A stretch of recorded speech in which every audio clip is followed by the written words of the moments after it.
రాష్ట్ర అభివృద్ధి ధ్యేయంగా రాష్ట్ర ముఖ్యమంత్రి గారు అలాగే రాష్ట్ర పురపాలక శాఖ మంత్రులు కూడా మున్సిపాలిటీ డెవలప్మెంట్ చేయాలి, అలాగే అర్బన్ డెవలప్మెంట్ అథారిటీని కూడా పటిష్టం చేయాలని చెప్పి ఒక ఆలోచనతో ఈరోజు నెల్లూరు అర్బన్ డెవలప్మెంట్ అథారిటీ అందరం కూడా శాసనసభ్యులందరం కూడా కలిసి గౌరవ మంత్రి గారి సమక్షంలో ఈరోజు ఈ సమావేశం ఏర్పాటు చేయడం జరిగింది.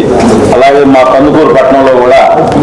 గత ప్రభుత్వంలో ఎంఐజీ లేఅవుట్ వేసారే కానీ దాంట్లో ఎక్కడా కూడా మౌలిక వస్తువులు కల్పించకుండా, అలాగే మున్సిపాలిటీ అభివృద్ధి కూడా ఎక్కడా కూడా కొంచెం కూడా ముందుకు పోని పరిస్థితి. గౌరవ మంత్రి వాళ్ళు మా ఎంఐజీ లేఅవుట్లో కొంచెం ఎండోమెంట్ ప్రాబ్లం ఉన్నా కూడా ఈ దగ్గరుండి క్లియర్ చేయించి ఈరోజు మా పట్టణం అభివృద్ధికి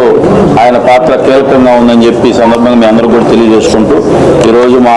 అర్బన్ డెవలప్మెంట్ అథారిటీ సమీక్ష సమావేశంలో కూడా మా లేఅవుట్ డెవలప్మెంట్స్ అలాగే రేపు మాది ఏ విధంగా సేవ్ చేయాలి, అర్బన్ డెవలప్మెంట్ అథారిటీ ఏ విధంగా పటిష్టం చేయాలి, వచ్చే అమౌంట్ని దాన్ని ఏ విధంగా ఎక్స్పెండిచర్ ఖర్చు పెట్టాలనే దానిలో భాగంగా ఈరోజు ఈ సమావేశం ఏర్పాటు చేయడం జరిగింది. ఈరోజు మీరు అందరూ కూడా ఈ ప్రభుత్వానికి ఏ విధంగా ఈ రాష్ట్రాన్ని అభివృద్ధి చేయాలి,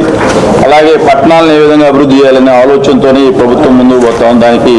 మంత్రివర్యులు నారాయణ గారి సహాయ సహకారాలతో ఈ రాష్ట్రం పురపాలక శాఖ కూడా మీరందరూ కూడా చూస్తా ఉన్నారు. అనేక ఈ ఎల్ఆర్ఎస్ బీఆర్ఎస్ కూడా ఏవైతే అనాథరైజ్డ్ లేఅవుట్లు ఉన్నాయో వాళ్ళు కూడా ముందుకు వచ్చి అభివృద్ధిలో భాగస్వాములు ఈ అనాథరైజ్డ్ లేఅవుట్లు అయిన తర్వాత అలా ఇబ్బందులు లేకుండా ఉండే దానికోసం ఈ ప్రభుత్వం ఒక మంచి ఆలోచన తీసుకుంది. అందరూ కూడా ఎవరైతే ప్లాట్స్ కొనుక్కున్నారో వాళ్ళందరూ కూడా ఈ అప్రూవల్ లేని లేఅవుట్లో కొన్న వాళ్ళందరూ కూడా ఈ బీఆర్ఎస్కి ఎల్ఆర్ఎస్ కంప్లీట్ చేసుకొని బిల్డింగ్స్ కూడా ముందుకు వచ్చి ప్రభుత్వానికి సహకారాలు అందించాలి. అలాగే మీరు కూడా వన్స్ ఒకసారి లేఅవుట్లో కొన్న వాళ్ళు ఎల్ఆర్ఎస్ అలాగే బిల్డింగ్ పర్మిషన్ లేకున్న వాళ్ళు బీఆర్ఎస్ కంప్లీట్ చేసుకుంటే మీరు కూడా మీ ఆస్తిని